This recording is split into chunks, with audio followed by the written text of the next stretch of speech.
ಇವಾಗ ಯಾರೇ Ola vehicle use ಮಾಡ್ತಾಯಿದ್ರು ಕೂಡ ಇದು ಪೆಟ್ರೋಲ್ ರೀತಿ ಬರೋದಿಲ್ಲ. ಎಲೆಕ್ಟ್ರಿಕ್ ವೆಹಿಕಲ್ ಅಂತಂದರೆ ಡೈಲಿ ಯೂಸ್ ಮಾಡಬೇಕು. ಡೈಲಿ ಯೂಸ್ ಮಾಡೋಂಗಿದ್ರೆ ಮಾತ್ರ ವೆಹಿಕಲ್ ತೊಗೊಳೋದಕ್ಕೆ ನೀವು ಹೋಗಬೇಕು. Zen 1 ಆಗಲಿ, Zen 2 ಆಗಲಿ, Zen 3, ಇವಾಗ Zen 3 ಬಂದಿದೆ. ಆಮೇಲೆ S1 ಎಕ್ಸ್ಪ್ರೆಸ್ಸು, S1 ಏರು, S1 ಈ ರೀತಿ ಎಲ್ಲ ಒಂದೊಂದು ಥರ ಪ್ರಾಬ್ಲಮ್ಗಳು ಬರ್ತಾಯಿದೆ.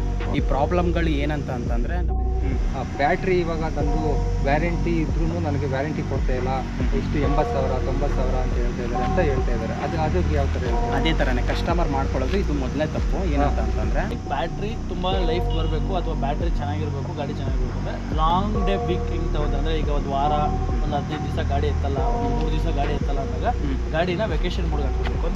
ಇದೆಲ್ಲ ಪ್ರಾಬ್ಲಮ್ ಬರಬಾರ್ದು ಅಂತಂದರೆ ನಾವು ವೆಹಿಕಲ್ನ ಕ್ಲೀನಾಗಿ ಯೂಸ್ ಮಾಡಬೇಕು. ಬೆಳಗ್ಗೆ ಒಂದು ಟೈಮ್, ನೈಟ್ ಟೈಮ್ ರೀಬೂಟ್ ಮಾಡಬೇಕು. ಆಮೇಲೆ ಎಲೆಕ್ಟ್ರಿಕ್ ವೆಹಿಕಲ್ ಇದು, ಪೆಟ್ರೋಲ್ ವೆಹಿಕಲ್ ಅಲ್ಲ, ಎದ್ವತ್ತಾಗ ಓಡಿಸೋದಕ್ಕೆ.